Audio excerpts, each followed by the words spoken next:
তিমির বিদারি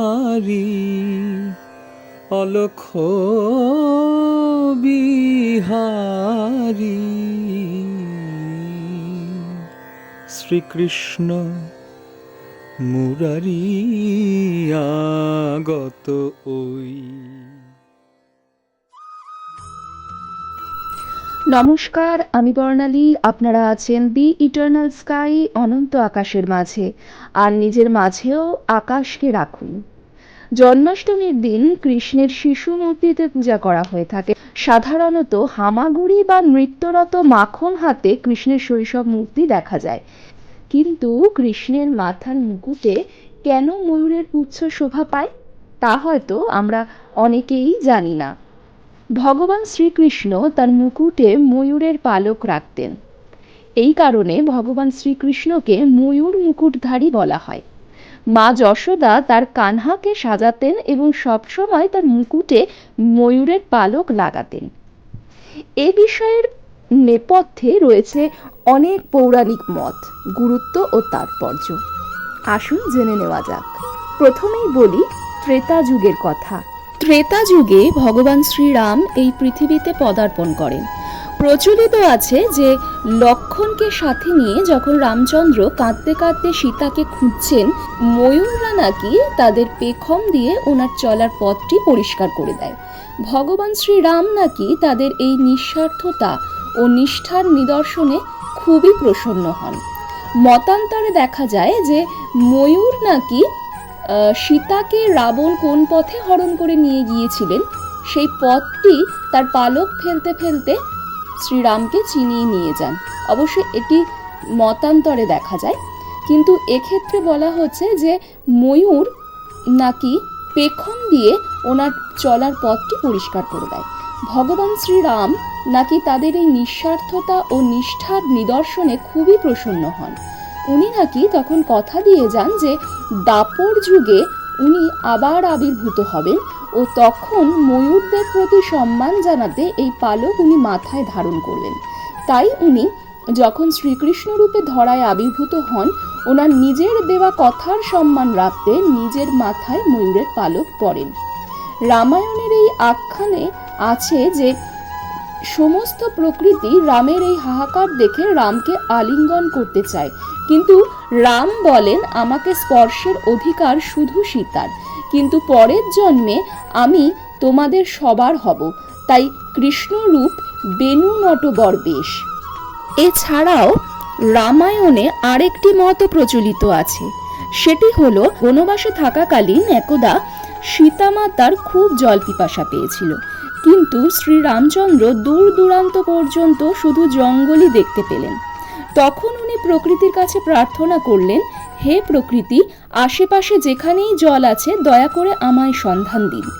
তখন ওখানে এক ময়ূর এসে শ্রীরামচন্দ্রকে বললেন, আগে একটু দূরেই জলাশয় রয়েছে, চলুন আপনাদের নিয়ে যাচ্ছি, যাতে রাস্তা ভুল না হয়, তাই আমি আমার পালক একটা একটা করে ফেলে দিয়ে চলে যাব।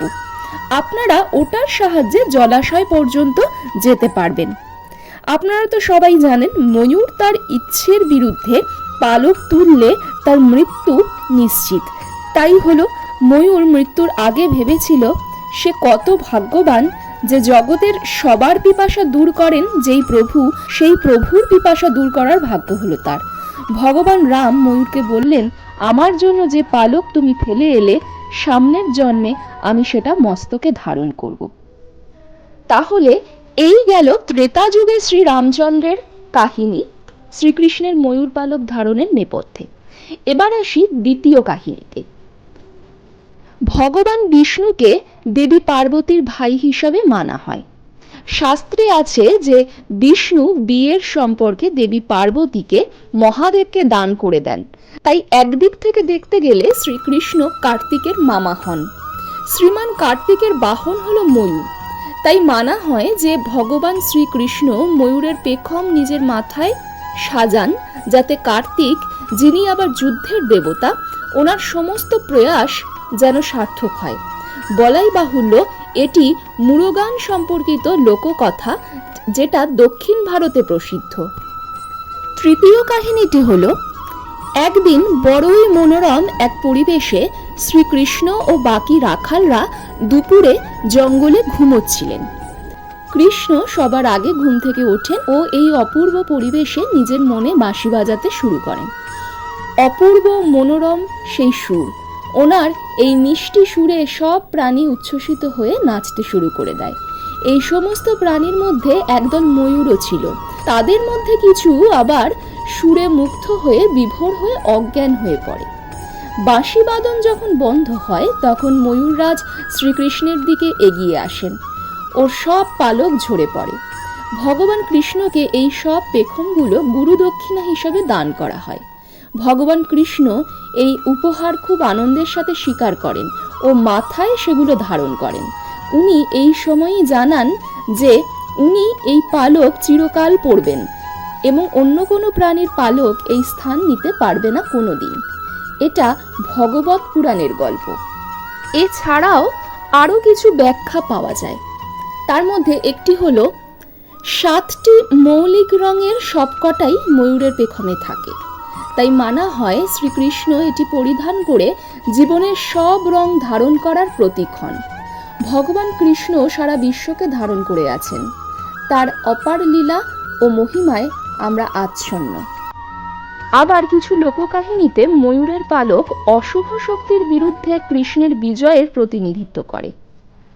এছাড়াও ময়ূরকে প্রায়শই আনন্দময় প্রাণী হিসাবে চিত্রিত করা হয়, যা তাদের উচ্ছ্বসিত নাচের জন্য পরিচিত।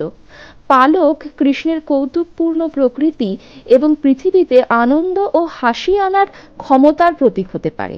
এটি জীবনের হালকা মুহূর্তগুলিকে আলিঙ্গন করার জন্য একটি অনুস্মারক হিসেবে কাজ করে। ময়ূরেরা প্রায়শই বন এবং বৃষ্টির সাথে যুক্ত থাকে, যা উর্বরতা এবং প্রাচুর্যের প্রতীক। কৃষ্ণ তার মুকুটে পালক দিয়ে প্রকৃতির সাথে তার সংযোগ এবং জীবনকে টিকিয়ে রাখার ক্ষেত্রে এক গুরুত্বপূর্ণ ভূমিকাকে মুক্ত করে। এটি ঐশ্বরিক এবং প্রাকৃতিক জগতের মধ্যে সামঞ্জস্যের কথা মনে করিয়ে দেয়। কথিত আছে শ্রীকৃষ্ণ শ্রী রাধিকার পায়ের ধুলি ছেড়ে দিয়ে তারপর সেই পালক চূড়ায় ধারণ করেছিলেন। তার ময়ূর পালকের চূড়া রাধার দিকেই হেলে থাকে। সুখ শাড়ির দ্বন্দ্ব নিয়ে যে বিখ্যাত গান বৃন্দাবন বিলাসিনী রাই, তাতেও এ কথা বলা। যেমন তার কয়েকটি লাইন আমি বলি। সুখ বলে আমার কৃষ্ণের চূড়া বামে হেলে, শাড়ি বলে আমার রাধার চরণ পাবে বলে চূড়া তাই তো হেলে। সুখ বলে আমার কৃষ্ণচূড়ায় ময়ূর পাখা, শাড়ি বলে আমার রাধার নামটি তাতে আছে লেখা, যায় রে দেখা। দাপরে শ্রীকৃষ্ণ শ্যাম বর্ণ। কৃষ্ণের রূপ দেখে একবার গোকুলধামের সব ময়ূরেরা তাকে দেখে নাচতে শুরু করে, কারণ ময়ূরেরা শ্রীকৃষ্ণের কালো বর্ণ দেখে মেঘের কথা মনে করে আহ্লাদিত হয়ে পড়ে, আর তা মনে পড়তেই আনন্দে পেখম মিলে নাচতে থাকে ময়ূররা। সেই থেকে শ্রীকৃষ্ণ ময়ূরের পালক মাথায় রাখেন। বাস্তুশাস্ত্রে ময়ূরের পালক ঘরে রাখার পরামর্শ দেওয়া হয়। এছাড়াও মতান্তরে আরেকটি বিষয় বিশেষভাবে উল্লেখ্য যে শ্রীকৃষ্ণের কালসর্প দোষ ছিল, আর সেই দোষকে স্তিমিত রাখতে উনি ময়ূর পালক ধারণ করতেন। এছাড়াও গভীর স্তরে ময়ূরের পালক আধ্যাত্মিক জাগরণ এবং আত্ম উপলব্ধির প্রতিনিধিত্ব করতে পারে। পালকের চোখগুলিকে সচেতনতা এবং আত্মদর্শনের প্রতীক হিসাবে দেখা যেতে পারে। আমাদেরকে আলোকিত হওয়ার জন্য নিজেদের মধ্যে দেখার আহ্বান জানায়। পরিশেষে এটা বলা যায় যে ময়ূর একটি অত্যাশ্চর্য পাখি, যা তার প্রাণবন্ত এবং মনোমুগ্ধকর নাচের জন্য বিখ্যাত।